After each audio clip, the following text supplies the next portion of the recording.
인가? 이 부분에 대해서 우리가 질문하기를 원합니다. 그리고 하나님 앞에 성실하게 답변하는 한 해가 되고 또 이렇게 예배할 수 있기를 원합니다. 예배는 심장입니다. 예배는 기둥입니다. 심장이 멎으면 사람이 죽습니다. 기둥이 무너지면 집이 무너져 내립니다. 예배가 죽으면 영적 생명이 죽고 예배가 죽으면 신앙의 집이 무너집니다. 여러분, 그런데 이 예배 회복은 방법론이 아닙니다. 예배 회복은 본질입니다. 예배 회복은 예배의 어떤 태도의 변화만을 말하는 것은 아닙니다. 예배의 회복은 하나님과의 관계 회복입니다. 금년 한 해 동안 우리에게 진정한 예배 회복을 통하여 하나님이 연락하는 예배, 하나님이 받으시는 예배, 하나님이 찾는 그 예배자로 우리 모두가 회복되는 은혜가 되기를 축복합니다. 자, 그렇다면 예배는 무엇일까요?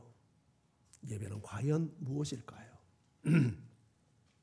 이 말은 어떻게 예배해야 될까요?에 대한 질문이기도 합니다. 성경에 보면 구약과 신약에 예배에 대한 다양한 용어들이 나타나는데 구약 성경의 가장 중심적인 두 단어가 아바다라는 단어와 샤하라는 단어입니다. 이 아바다라는 단어는 섬긴다는 뜻입니다. 봉사한다는 뜻입니다. 사하라는 말은 굴복한다, 엎드린다 하는 의미입니다. 그러니까 예배는 하나님을 섬기는 행위요. 어떻게 섬기냐면 엎드려 굴복하여 섬기는 겁니다. 엎드려 굴복하는 행위는 상대를 높이는 최상의 예절 행위입니다. 우리는 하나님을 예배할 때 그렇게 예배해야 합니다. 하나님, 당신은 나에게 최상의 지존자입니다. 저는 하나님을 최고의 지존자로 인정합니다. 그래서 내가 하나님 앞에 이처럼 엎드립니다. 우리가 외적인 행위로는 그렇게 표현하지 않지만 마음 자세가 그런 마음을 가지고 하나님을 예배해야 합니다.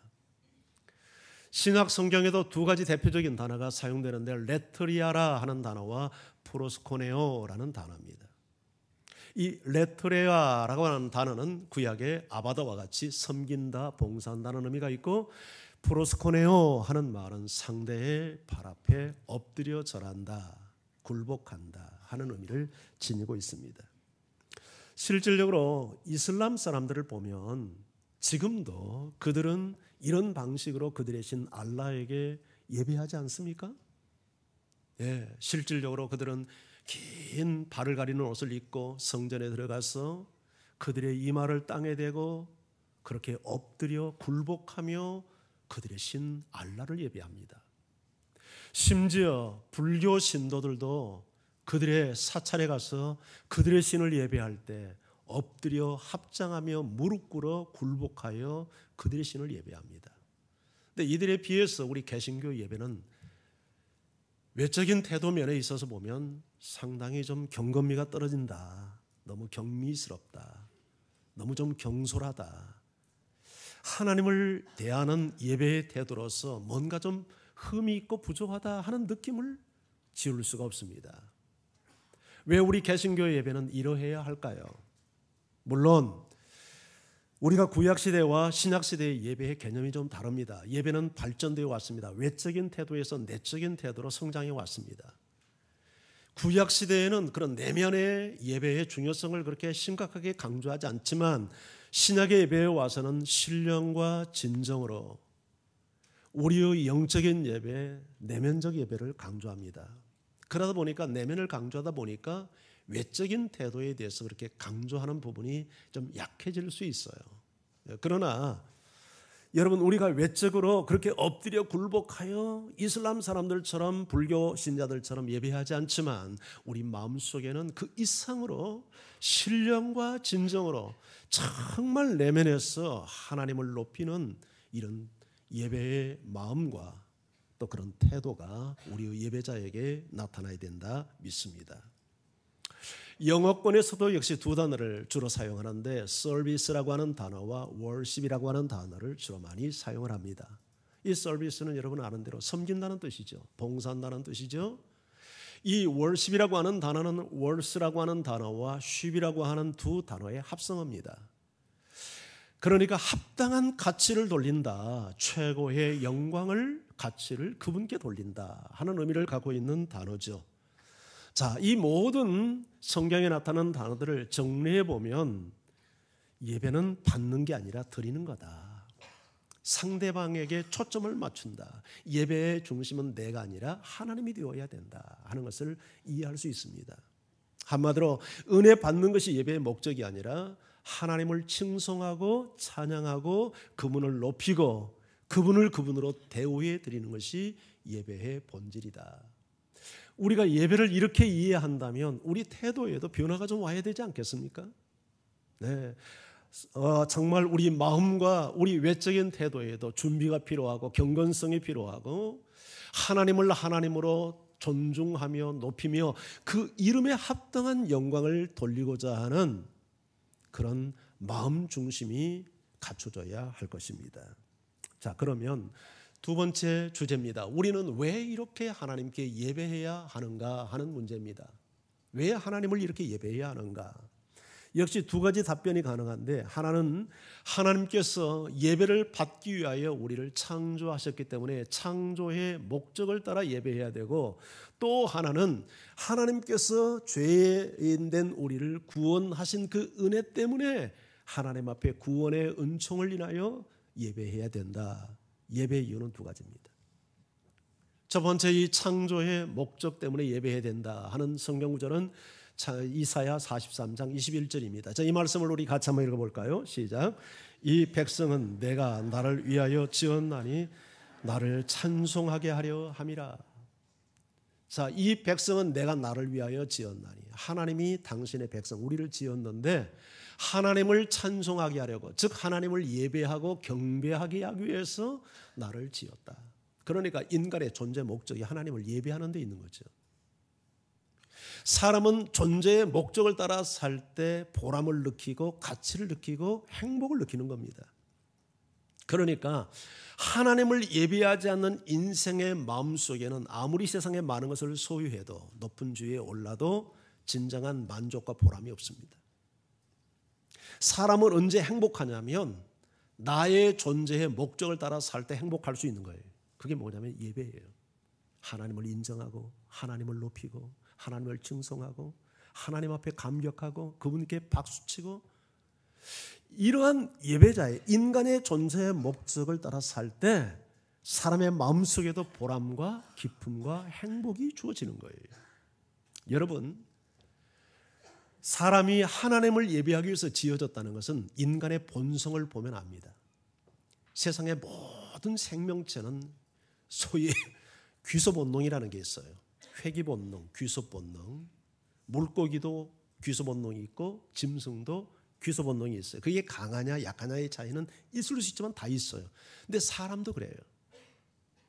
사람이 하나님으로부터 나와서 하나님을 위해 사는 존재이기 때문에 인간의 본능 속에는 신을 찾는 본성이 있어요. 종교를 누가 가르치지 않아도, 예배를 가르치지 않아도 모든 인간은 종교적이며 신을 예배합니다.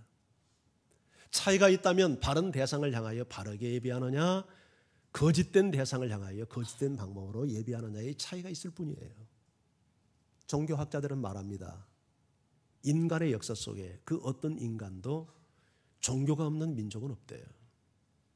누가 가르치지 않았는데도 인간의 본성 속에 신을 찾는 마음이 있는 거예요. 영원을 사모하는 마음이 있는 거예요. 신을 예배하고 싶어하는 마음이 있는 거예요. 그런데 하나님을 잃어보니까 그들이 거짓된 신을 만들고 거짓된 방법으로 신을 예배하고 있는 것입니다. 오늘 성경도 우리에게 경고합니다. 우리 23절 말씀을 한번 같이 읽어볼까요? 시작. 너희는 나를 비교서 은으로나 금으로나 너희를 위하여 신상을 만들지 말고. 이것은 하나님 왜곡시키지 말라는 거예요. 하나님은 영적인 존재이기 때문에 영적인 존재를 물질로 형상화하는 것은 불가능하다는 얘기죠. 그렇죠? 하나님을 형성하는 것은 불가능해요. 그렇게 형성화를 시키면 벌써 이건 하나님에 대한 왜곡이에요. 하나님을 왜곡하면 예배도 왜곡될 수밖에 없어요. 그래서 어떤 경우에도 하나님의 형상을 은으로나 금으로나 만들어 신상화하지 말고 형성하지 말고 그리고 그 신에게 잘못된 방법으로 예배하지 말아라. 여기 하나님을 비교서 신상이라는 원어의 뜻을 보면 내 곁에 나의 곁에 나를 만들지 말아라 그런 의미를 갖고 있어요. 그러니까 하나님이 계시는데 하나님을 직접 우리가 묵상하고 생각을 해야 되는데 하나님 곁에 하나님이 계시는데 하나님 곁에 그림자를 만들 필요가 없다는 얘기죠. 하나님에 대한 왜곡이 되니까요. 자, 그러면 우리가 어떻게 예배해야 되는가? 이것은 또 하나 하나님을 예배해야 될 이유이게 두 번째 이유이기도 하는데 그게 이제 구원의 이유죠. 자, 그걸 오늘 본문 24절이 이렇게 설명을 합니다. 자, 24절 말씀을 같이 읽습니다. 시작. 내게 토단을 쌓고 그 위에 내 양과 소로 내 번제와 화목제를 드리라. 이게 우리가 하나님 앞에 나가는 길인데요. 먼저 내 토단을 쌓고 내게 토단을 쌓아라. 토단은 흙제단이죠. 흙제단. 25절에 보면 돌로 혹 제단을 쌓는다면 정을 대어서 다듬는 돌로 쌓지 말고 자연석으로 쌓아라. 그렇게 말을 합니다. 왜냐하면 이 의미는 뭐냐면 우리가 조작이나 어떤 위장을 하고 하나님 앞에 나갈 수 없는 거죠. 있는 모습 그대로 나오라는 겁니다. 우리가 하나님을 예배할 때 있는 모습 그대로. 그러나 우리가 있는 모습 그대로 하나님 앞에 나갈 수가 없어요. 죄인은 하나님 앞에 나가면 죽어요. 그래서 뭐가 필요하냐면 제사가 필요한 거예요. 예배가 필요한 거예요. 그래서 내 양과 소로 번제와 화목제를 하나님 앞에 드려라. 이렇게 말합니다. 이 예배, 제사는 죄인된 내가 있는 모습 그대로 하나님 앞에 나가는 방법이에요. 그런데 이 하나님 앞에 나가는 제사의 방법은 사실은 인류의 조상 아담 때부터 시작이 됐어요. 아담이 범죄했잖아요. 수치를 느끼게 됐죠.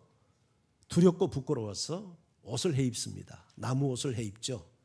그런데 하나님께서 그 나무 옷을 해입은 아담에게 짐승 옷을 해서 입힙니다. 정말 그의 수치와 죄악을 가리기 위해서 완전한 옷을 해서 입히는데 그러기 위해서 죄 없는 짐승이 죽잖아요. 그리고 짐승의 가죽 옷으로 옷을 해서 입힙니다. 아마 이때부터 자연스럽게 하나님 앞에 예배하는 방식이 제정되었다고 봅니다. 성경의 창세기에 그 내용이 나오지 않지만 그 아들 아벨과 가인이 짐승의 제사를 드리는 것과 곡식 제사를 드리는 데서부터 먼저 아담을 통하여서 하나님은 분명히 하나님 앞에 나아가는 길을 계시해 주셨다. 그렇게 믿습니다. 여기서 하나님 앞에 나아가기 위해서 짐승의 제사를 드려야 되는 것은 장차 인간의 몸을 입고 이 땅에 오셔서 인류를 대신하여서 자신의 육체를 가지고 인류를 위한 대속의 제사를 드릴 예수 그리스도에 대한 상징이요 예표였던 거죠. 그래서 구약의 모든 제사가 희생 제사를 가지고 나가는 것은 짐승의 피가 사람의 죄를 용서할 수 있는 능력이 있는 것이 아니라 그건 예표죠. 그림자죠.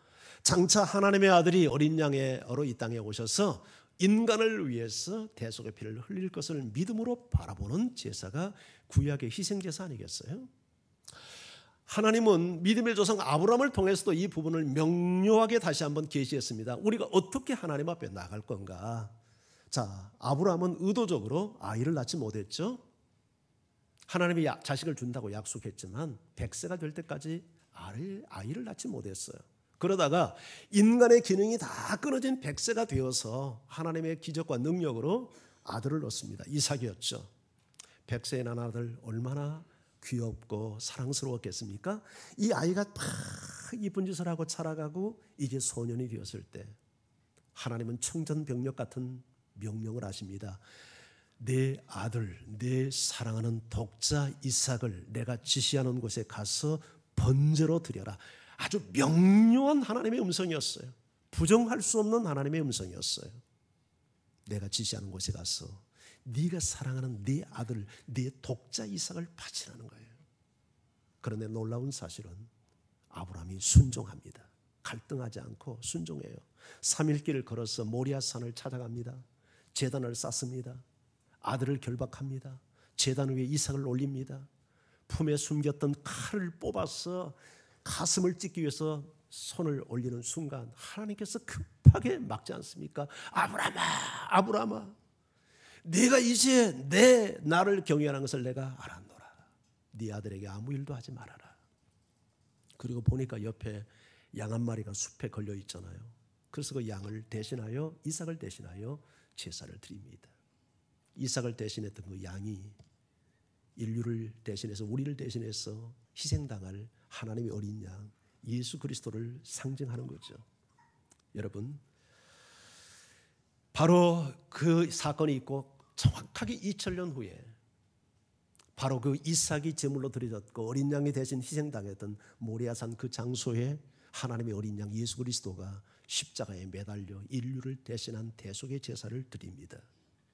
그리고 모든 인간은 하나님 앞에 나아갈 수 있는 새로운 살 길이 열렸습니다. 이걸 히브리서 기자가 명료하게 가르칩니다. 자, 우리 히브리서 10장 19절 22절을 같이 소리내서 읽습니다. 시작. 그러므로 형제들아, 우리가 예수의 피를 힘입어 성소에 들어갈 담력을 얻었나니 그 길은 우리를 위하여 휘장 가운데로 열어놓으신 새로운 살 길이요, 휘장은 곧 그의 육체니라.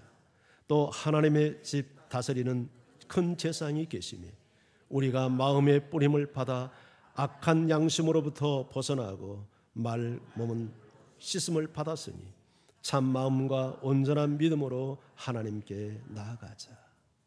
자, 우리가 예수의 피를 힘입어 성소에 들어갈 담력을 얻었다. 하나님 앞에 나갈 담력을 얻었다. 그런데 그 길은 우리를 위하여 휘장 가운데로 열어놓은 새로운 살길, 새로운 살길이래요. 여러분, 그런데 그 살길이 뭐냐면 그의 육체라고 말하잖아요. 우리가 하나님 앞에 나아갈 수 있는 새로운 휘장 가운데로 열어놓은 새로운 살길이 열렸는데 바로 그 휘장이 그분의 육체다. 예수님께서 십자가에 못 박히고 운명하는 순간 하나님께서 성전의 휘장을 찢어버리잖아요. 그래서 그 휘장 가운데로 하나님 앞에 이제 누구나 나갈 수 있는데 그 휘장이 누구냐면 예수 그리스도의 육체라고 지금 설명을 하고 있는 것입니다. 성경은 계속해서 이렇게 말씀하죠. 자, 하나님의 집에 큰 제사장이 계시는데 이 제사장은 누구를 말할까요? 바로 예수 그리스도죠.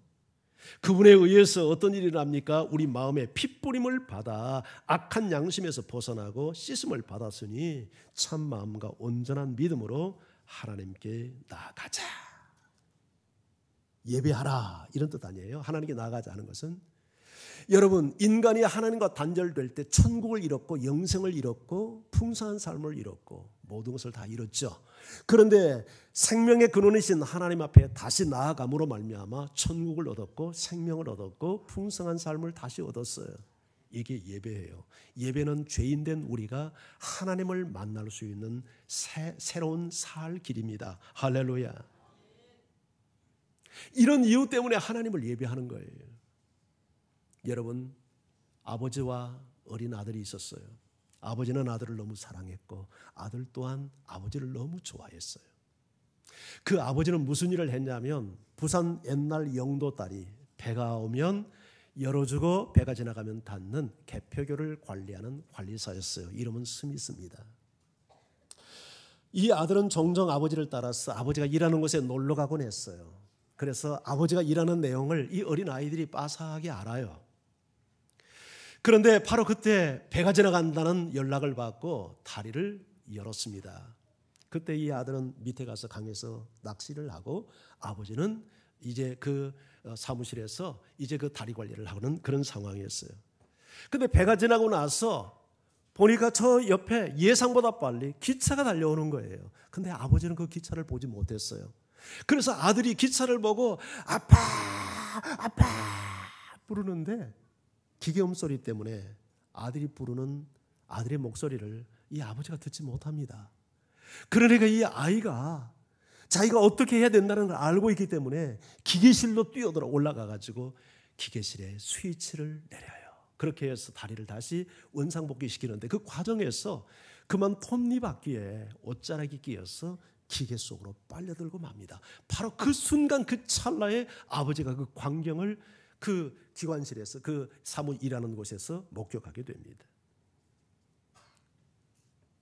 스위치를 내리면 아들을 살 수 있지만 스위치를 멈추면 기차가 전복되어야 되는 이런 절체절명의 순간 속에 이 아버지는 어찌할 줄 몰라서 발을 구르고 책상을 치며 혼자 몸부림을 칩니다. 그렇지만 끝내 기계를 중단시키지 못합니다. 왜냐하면 기계를 중단시키면 자식을 살릴 수는 있어도 1200명의 기차 승객을 죽음으로 몰아넣을 위험이 다가오기 때문이죠. 다리는 제자리로 돌아왔고 기차는 아무 일도 없다는 듯 기적소리를 내며 달 위를 지나갑니다. 기차가 지나간 후 아버지는 미친 듯이 소리를 지르며 기관실로 달려가 이미 숨이 멎어버린 아들을 가슴에 끌어안고 하늘을 향하여 통곡하며 나옵니다. 그런데 이 참혹한 일이 우리 하나님에게 일어났습니다. 하나님께서는 죄와 허물로 죽을 수밖에 없는 우리를 살리려고 하나밖에 없는 독생자 예수 그리스도를 이 땅에 인간의 몸을 입고 보내서 우리를 대신해서 십자가의 희생을 시킨 것입니다. 저는 이 예화를 이렇게 준비하면서 우리 손자 생각을 해봤어요. 우리 지우리가 만약 이런 상황이 있다면 내가 어떡할까? 미칠 것 같아요. 사실은 자식 키울 때는 말이죠. 그런 애정을 느끼지 못했는데 이 손자가 이게 뭔데 그렇게 제 마음을 사로잡아 가는지 모르겠어요. 이 녀석 왜 이렇게 사랑스럽고 왜 이렇게 예쁜지. 우리 손자가 만약에 이런 상황이라면 내가 어떡할까? 내 대신 생명을 내어줄 것 같아요. 네, 손자 위해서 정말 내어줄 것 같아요. 네, 살 만큼 살았잖아요. 나는 내어줄 것 같아요. 이게 좀 빈말 아니에요. 그럴 수 있을 것 같아요. 예수님이 겟세마네 동산에서 내 아버지요 할만하시거든 이 잔을 지나가게 하소서. 하지만 끝내 우리 아버지는 그 기도에 귀를 막습니다. 아들이 갈보리 십자가 위에서 나의 하나님 어찌하여 나를 버리십니까? 이렇게 통곡할 때에도 우리 아버지는 그 부르짖음에 역시 귀를 막습니다. 지옥행 열차를 타고 가는 우리 인류를 살리기 위하여 예수님은 아버지는 아들을 희생시켰던 것입니다. 예수님은 다 이루었다는 마지막 말씀을 남기고 십자가에서 고개를 떨굴 때 아버지는 성전 휘장 가운데 지성소와 성소를 가로막고 있는 그 두꺼운 휘장을 위에서 아래로 찢어버립니다. 죄로 말미암아 하나님 앞에 나갈 수 없는 인류에게 하나님께 나갈 수 있는 새로운 살 길을 열어주신 것입니다. 누구든지 하나님 앞에 나와서 하나님과 교제하고 하나님과의 관계를 회복하고 천국을 회복하고 영생을 회복하고 풍성한 삶을 살라는 것입니다. 이 놀라운 하나님의 사랑과 예수 그리스도의 희생의 공로를 우리가 기억한다면 어찌 감사하지 않을 수 있고 어찌 예배하지 않을 수 있겠어요? 그래서 우리는 하나님을 예배하는 것입니다. 할렐루야. 누가복음 17장에 10명의 나환자가 예수님을 만나서 고침받는 장면이 나오잖아요. 9사람은 고침을 받고 각각 제 집으로 갔지만 오직 한 사람, 그것도 이방인 취급을 받는 사마리아 사람이 예수님에게 돌아와 엎드려 절하며 예수님께 감사했다는 내용이 나와요. 그런데 그 엎드려라는 단어가 헬라어로 프로스코네오라는 단어입니다. 프로스코네오가 뭐라고요? 예배한다는 뜻이에요. 엎드려 절한다는 뜻이에요. 여러분, 자기의 이 육체의 생명, 이 나병에서 고침을 받았을 때 돌아와서 어찌 감사하지 않을 생각해 보세요. 나병은 정말 무서운 병이에요. 끔찍한 병이에요. 몸이 썩어 들어가며 목숨을 잃는 병이에요. 거의 불치병이에요. 나병에 걸리면 가족과 공동체로부터 완전 격리를 당해야 돼요. 살아있는 송장이에요. 그런데 그보다 무서운 병이 죄의 병 아닙니까? 이건 치료가 불가능하잖아요. 이 죄의 병에 걸리면 영원히 죽잖아요. 지옥의 형벌을 면치 못하고 하나님과 영원히 분리되어 버리지 않아요. 그런데 이런 무서운 죄의 병을 고쳐주신 우리 하나님 앞에 나아가서 예배하는 것은 너무나도 당연한 일 아니에요? 이 프로스코네오라는 단어, 이 나병 환자가 고침을 받고 예수님께 돌아와 엎드려 감사했다는데 이 대목을 영어 성경에는 이렇게 번역을 했어요. He threw himself at Jesus' feet. 그는 예수님의 발에 자기 자신 himself, 그 자기 자신을 투로 던졌대요. 예배가 뭐예요? 자기 자신을 드리는 거예요. 자기 자신을 하나님께 던지는 거예요. 여러분, 예배는 그렇게 하는 것 아닙니까? 왜요? 예수님이 나를 위해서 자기의 생명을 던졌으니까 나도 예수님께 생명을 던지는 거예요. 투루 힘셀프 하는 거예요. 나를 주님께 드리는 거예요. 이런 예배가 여러분의 예배 되기를 주의 이름으로 축원합니다. 자, 이렇게 예배하면 오늘 성경은 우리에게 복이 있다고 약속을 합니다. 예배자에게 주신 복. 자, 우리 24절 말씀을 다시 한번 읽어볼까요? 시작.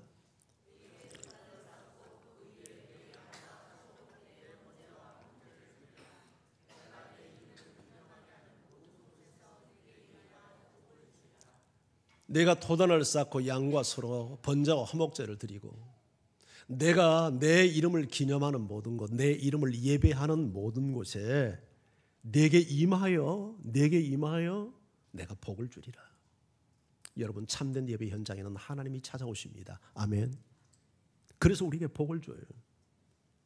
자, 우리는 지금 하나님이 이곳에 계시는지 찾아오지 않는지 우리 눈으로 확인할 수 없지만 구약 시대에는 하나님의 임재가 눈에 보이는 영광으로 나타났죠. 불과 구름으로 나타났어요. 항상 모든 예배가 그러지 않았지만 어떤 예배 제사의 경우는 직접 하늘에서 불이 떨어져서 제물을 태웁니다. 그때 한번 한번 예배의 영광을 한번 그 제사의 그 분위기를 한번 상상해 보세요. 아마 소름 끼치는 전율이 일어나지 않겠어요? 하늘에서 불이 탁 떨어져 제물을 태우고 말이죠. 구름이 나타나죠. 막 영광이, 하나님의 영광이 그 성전을 덮을 때 솔로몬이 그랬잖아요. 성전 저 봉헌 제사 드릴 때 영광의 구름이 꽉 덮으니까 거기 있는 사람들이 다 엎드려서 하나님의 임재가 함께하는 걸 보니까. 우리 김종철 목사가 미국 가서 공부했잖아요. 그게 이제 보스턴에 있는 고든 코넬 신학교예요. 아주 보수적이고 아주 좋은 학교입니다. 그런데 그 학교를 설립했던 분이 고든 목사님이에요. 고든 코넬이 그 이름을 따서 고든 코넬이라고 지었는데 그 고든 목사님에게 이런 일화 하나가 있습니다. 한 번은 그 한 주간에 여러 건의 이렇게 장례가 일어나가지고 목사님이 설교 준비할 시간을 갖지 못한 거예요. 그래서 토요일 늦은 시간까지 끙끙대며 설교 준비를 하다가 깜빡 잠이 들었어요. 근데 잠이 들었는데 꿈까지 꾼 거예요. 근데 얼마나 설교에 대한 부담이 컸던지 꿈속에서 설교 준비를 하는 거예요. 불쌍히 여기세요, 목사님들.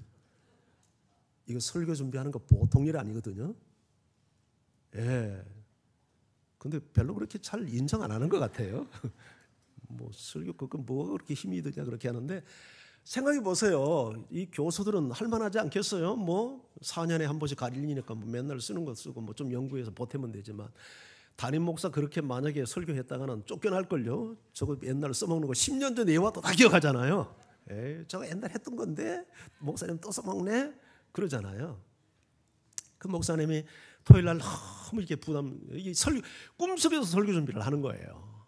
그러다가 이제 주일 아침이 돼가지고 허겁지겁 교회를 나가니까 성도들이 다 기다리고 있는데 예배가 시작이 되고 설교가 시작이 됐어요. 한참 이게 설교를 하는데 저 회중석 가운데에 처음 보는 인물이 아주 근엄하고 뭔가 정말 젠틀하고 이러면서도 처음 보는 신사 한 분이 딱 앉아서 근엄하게 예배를 드리는데 이 목사님이 설교를 하는데 자꾸 신경이 쓰이는 거예요. 그분에게 대해서. 그리고 자기 자신도 모르게 마치 그분을 의식하며 설교를 하는 듯한 그런 느낌이 들어요. 그러면서 정말 저런 분이 우리 교회 예배를 참여하다니 내가 예배 후에 저분을 꼭 한번 만나봐야 되겠다. 그리고는 설교를 마치고 이제 예배를 마치고 축도를 하고 불이 나게 밖에 나가서 이제 성도들을 이제 나갈 때 이제 인사하기 위해서 섰습니다. 저처럼 이렇게 서잖아요. 성도 한 분 한 분이 지나가면서 반갑게 인사를 하고 이렇게 축복하고 헤어져요. 그런데 아무리 기다려도 그 신사 양반이 나오질 않는 거예요. 그래서 성도들이 거의 다 나왔는데 그래서 안내하는 집사님에게 물어봤어요. 이만저만하게 오늘 이런 분이 예배에 참여했는데 그분 혹시 못 봤냐 그랬더니 안내하는 집사님이 그런 거예요. 목사님 나오시기 직전에 나가셨어요. 너무 실망이 되는 거예요. 꼭 만나보고 싶었는데 그분이. 그런데 이 안내하는 집사님이 목사님의 눈치를 챘는지 그 실망스러운 눈치를 챘는지 이렇게 말하는 거예요. 목사님 그분 누군지 몰랐어요? 예수님이었어요. 그런데 예수님께서 나가시면서 다음 주에 또 오신대요. 그 말을 듣고 고든 목사님이 너무 충격을 받았어요. 두 가지 이유 때문에. 아니, 안내하는 집사는 목사님을, 그 예수님을 알아봤는데 목사는 예수님도 몰라봤다니? 이런 충격 때문에 놀랬고, 또 하나, 아니 왜 하필 오셔도 설교 준비가 안 돼서 이처럼 죽을 수는 오늘 오셨어? 좀 설교를 잘 준비해가지고 막 은혜 끼칠 때 오시면 얼마나 좋아? 그런데 그냥 설교 준비가 안 돼가지고 행수수라는 왜 하필 이날 오셨대? 그렇게 안절부절 하다가 재밌게 보니까 꿈이었어요. 근데 이 꿈을 꾸고 나서 고는 목사님은 큰 깨달음을 가졌답니다. 그분은 신학자예요. 그분은 설교자예요. 그러니까 신학적인 교리상 예수님이 우리 예배에 온다는 거 다 알고 있어요. 그런데 비록 그것이 꿈이지만 너무 생생하게 계시처럼 예수님이 우리 예배에 참여한다는 모습을 딱 보고 나서 너무 충격을 받고, 그 이후에 고든 목사님의 모든 목회와 설교가 완전하게 달라져 버렸답니다. 여러분 그러지 않겠습니까? 예수님이 매주마다 여기 앉아서 이 설교를 듣고 계신다고 하면 대충 설교할 수 있겠습니까? 엉터리로 설교할 수 있겠습니까? 준비 없이 설교할 수 있겠습니까? 목회를 함부로 할 수 있겠습니까? 사랑하는 성도 여러분, 예수님이 이 자리에 계시는 거 믿으시나요? 그러면 지금 그대로 예배하겠습니까? 아니면 여러분의 예배도 좀 달라질 것 같습니까? 답변을 어떻게 해야 될지 헷갈립니까? 예수님이 분명히 이 자리에 와서 예배한다면 어쩌면 우리의 예배 태도에도 상당한 변화가 오지 않을까 싶습니다. 맞습니다. 예수님이 우리 예배를 받기 위해서 이 자리에 임재하신다면 여러분 몸과 마음을 더 세심하게 준비하지 않을까요? 주일을 기다리고 설레면서 아침 일찍 일어나 목욕제게 하고 시간 전에 나와서 예배 자리에 앉아서 오늘도 예수님이 받으시는 예배를 위하여 우리의 예배를 잘 준비하여 예배하지 않을까요? 찬송을 부르면서 의미 없이 대충 해치우는 찬양할 수 있을까요? 정말 가사 하나하나에 마음을 실어서 예수님에게 영광을 돌리는 예배를 드리고, 말씀을 들을 때 대충 듣겠습니까? 목사 연설 듣듯이 듣겠습니까? 하나님의 음성을 듣는 한 말씀 한 말씀 토시 하나까지도 놓치지 않고 들으려 하지 않을까요? 저는 여러분의 예배가 이런 예배로 회복되기를 주의 이름으로 축원합니다. 왜냐하면 예수님께서 친히 이 자리에 오셔서, 성령께서 오셔서, 성부 하나님이 오셔서 우리 예배를 받으시기 때문입니다. 오늘 주님이 이렇게 말씀하잖아요. I will come to you. 내가 너에게 갈 거야. And bless you. 그리고 내가 너에게 복을 줄 거야. 이게 우리의 약속이에요. 너희가 내 이름을 기념하는 곳에, 나를 예배하는 곳에 내가 너에게 임하여 너에게 복을 줄 거야. 여러분 어떤 복이 예배자에게 임할까요? 예배를 통해서 하나님의 임재를 경험하는 것 자체가 복이라고 생각하지 않습니까? 내가 이곳에서 하나님을 만났다. 내가 정말 이곳에서 하나님의 임재를 경험했다. 그분의 영광을 보았다. 그것 자체가 복이죠. 이런 사람에게는 어떤 변화가 일어나겠습니까? 세상을 이길 수 있는 힘이 생기겠죠. 광야 같은 험한 세상, 지치지 않고 용기를 가지고 하나님의 자녀답게 살아갈 수 있는 힘과 권세가 주어지지 않겠습니까? 예배를 통해서 하나님을 만난 사람은 하나님의 말씀 앞에 순종할 수 있는 하늘의 능력을 공급받지 않겠습니까? 그리고 정말 중요한 복이 하나 있어요. 이곳에서 하나님을 만난 사람은 교회당 문 밖을 벗어나면서 하나님 빠이빠이 이렇게 못합니다. 여기서 하나님의 임재를 경험한 그 충격 때문에, 그 영상 때문에, 그 환상 때문에 오늘 고든 이 목사님이 예수님의 그 꿈 한 편을 통해서 자기의 설교가 바꿔지고 목회가 달라졌듯이 예수님의 하나님의 임재를 경험하고 돌아간 사람이 여러분 예배당 밖에서 세상 불신자처럼 행동할 수 있겠습니까? 불가능합니다. 정말 하나님을 만났다면. 여러분들이 이 자리에서 이 영광스러운 주님을 경험하고 돌아가서 주님 앞에 세상에 나가서 불신자처럼 행동한다면 사실은 이 자리에서도 하나님을 만난 게 아니죠. 이 자리에서도 진정한 예배를 드린 게 아니었죠. 예배는 그렇게 될 수 없는 거 아니겠어요? 여기서 하나님을 만난 사람은 여러분 예배당 밖에서도 예배자의 삶을 살아갈 수밖에 없을 거예요. 이것이 진정으로 우리가 예배를 통하여 하나님을 경험하고 정말 예배를 통하여 우리가 받는 축복이라고 믿습니다. 이런 은혜가 여러분과 함께하고 어쨌든 금년 한 해 동안 우리의 예배가 회복되어가는 그런 은혜가 있기를 주의 이름으로 축원합니다. 할렐루야. 우리 같이 찬양하며 주 앞에 나가지.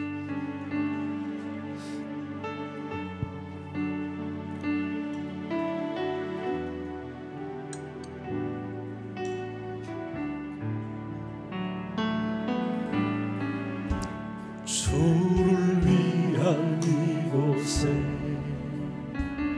예배하는 자들 중에 그가 찾는 일이 없어 주님께서 슬퍼하시네.